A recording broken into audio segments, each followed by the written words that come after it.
નમસ્કાર ખેડૂત મિત્રો, સ્વાગત છે તમારું ખેડૂત પરિચય યુટ્યુબ ચેનલમાં। આજે તારીખ 30 જૂન 2024 ને આજની સવારની હવામાન અપડેટની અંદર માહિતી મેળવીએ તો ગુજરાતમાં જે કયા વિસ્તારની અંદર ભારે વરસાદની સંભાવના છે તેની સંપૂર્ણ માહિતી મેળવીશું। દિવસ દરમિયાન કયા વિસ્તારની અંદર વરસાદી માહોલ જોવા મળશે, સાથે જ બંગાળની ખાડીમાં જુલાઈ મહિનાના પ્રથમ સપ્તાહની અંદર એક લો પ્રેશર સિસ્ટમ બનવાની શક્યતાઓ છે, તો તેની અસર ગુજરાતમાં ભારે વરસાદના રૂપમાં જોવા મળશે તેની પણ અપડેટ મેળવીશું। ચેનલમાં નવા હોય તો ચેનલને સબસ્ક્રાઇબ કરી નાખજો અને વિડીયોને લાઇક આપીને તમામ ખેડૂત ભાઈને શેર કરી દેજો। ગુજરાતની અંદર હાલ તો હળવા સામાન્ય મધ્યમ વરસાદી માહોલ જોવા મળી રહ્યો છે।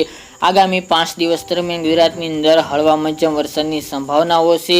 હાલ તો આ વર્ષે ગુજરાતમાં મોટાભાગના વિસ્તારની અંદર હજુ વાવણી લાયક વરસાદ પણ નથી જોવા મળી રહ્યા। ખાસ કરીને જે સિસ્ટમ હતી અરબી સમુદ્રની તે પણ ગુજરાતમાં પસાર થવાને બદલે સાડીમાંથી પસાર થઈ રહી છે, જેના કારણે ગુજરાતમાં વધુ શક્યતા જણાઈ રહી નથી, પરંતુ છૂટાછવાયા વિસ્તારોની અંદર આગામી 5 દિવસ દરમિયાન હળવા મધ્યમ વરસાદી માહોલ જોવા મળે તેવું અનુમાન રહેલું છે। તે ઉપરાંત વાત કરીએ તો આજે દિવસ દરમિયાન હળવા મધ્યમ વરસાદી ઝાપટાનું અનુમાન રહેલું છે, એમાં પણ સૌરાષ્ટ્ર અને દક્ષિણ ગુજરાતની અંદર વધુ શક્યતાઓ દેખાઈ રહી છે।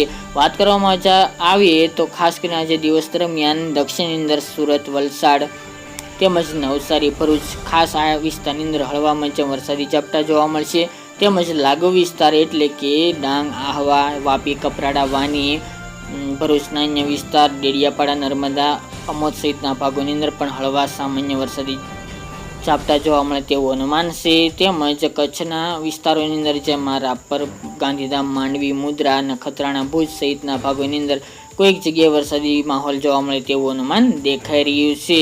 તેમજ સૌરાષ્ટ્રની અંદર પશ્ચિમ સૌરાષ્ટ્રમાં જામનગર, દ્વારકા, પોરબંદર તેની સાથે મોરબી જિલ્લામાં આજે પણ હળવા મધ્યમ વરસાદી માહોલની શક્યતા રહેલી છે। પશ્ચિમ સૌરાષ્ટ્રને ત્યારબાદ દક્ષિણ અને પૂર્વ સૌરાષ્ટ્રની અંદર ભાવનગર, અમરેલી, બોટાદ, ગીર સોમનાથ, જૂનાગઢ, પોરબંદર, રાજકોટ જેવા ભાગોની અંદર ખાસ વરસાદની સંભાવના દેખાઈ રહી છે, પરંતુ હળવા મધ્યમ છૂટાછવાયા વરસાદી માહોલ અને અલગ અલગ વિસ્તારની અંદર જોવા મળશે। તેમજ ચોટીલા છે, બોટાદ, સુરેન્દ્રનગર, મોરબીમાં પણ કોઈક જગ્યાએ વરસાદી માહોલ જોવા મળે તેવું અનુમાન રહેલું છે। મધ્ય પૂર્વ વિસ્તારમાં કોઈ ખાસ શક્યતા જણાઈ રહી નથી, પરંતુ અમુક કોઈક જગ્યાએ વરસાદી માહોલ જોવા મળે તેવું અનુમાન અમદાવાદ, ગાંધીનગર, આણંદ, નડિયાદ, બોરસદ, દાહોદ, ગોધરા, વડોદરા, પંચમહાલ, મહીસાગર જેવા ભાગોની અંદર જોવા મળશે। ઉત્તરની અંદર ખાસ કરીને રાજસ્થાન બોર્ડર લાગુ વિસ્તાર, મહેસાણા તેમજ બનાસકાંઠાના ભાગોની અંદર હળવા મધ્યમ છૂટાછવાયા વરસાદી માહોલ જોવા મળે તેવું અનુમાન છે। એ સિવાય અરવલ્લી, પાટણ, સાબરકાંઠા જેવા ભાગોની અંદર કોઈક જગ્યાએ વરસાદી માહોલ પડી શકે છે। બાકીના વિસ્તારોની અંદર હાલ તો કોઈ શક્યતા જણાઈ રહી નથી। તો આવી રીતે ગુજરાતની અંદર વરસાદી માહોલ આગામી 5 દિવસ દરમિયાન જોવા મળશે। તે ઉપરાંત વાત કરીએ તો હવામાન નિષ્ણાંતોએ આગાહી કરી છે કે જુલાઈ મહિનાના પ્રથમ સપ્તાહ એટલે કે 5 થી લઈને 7 જુલાઈ દરમિયાન બંગાળની ખાડીમાં એક લો પ્રેશર સિસ્ટમ બને તેવી શક્યતા છે, તેની અસર ગુજરાતમાં અસર કરતા જોવા મળી શકે છે। જો આ સિસ્ટમનો રૂટ ગુજરાત તરફ જોવા મળશે, ગુજરાત તરફ આગળ વધશે, તો ચોક્કસપણે ગુજરાતની અંદર જુલાઈ મહિનાના પ્રથમ સપ્તાહની અંદર ભારે વરસાદ પડે તેવી શક્યતા રહેલી છે, જેમાં ગુજરાતના અનેક વિસ્તારોની અંદર ભારે વરસાદનું અનુમાન દેખાઈ રહ્યું છે।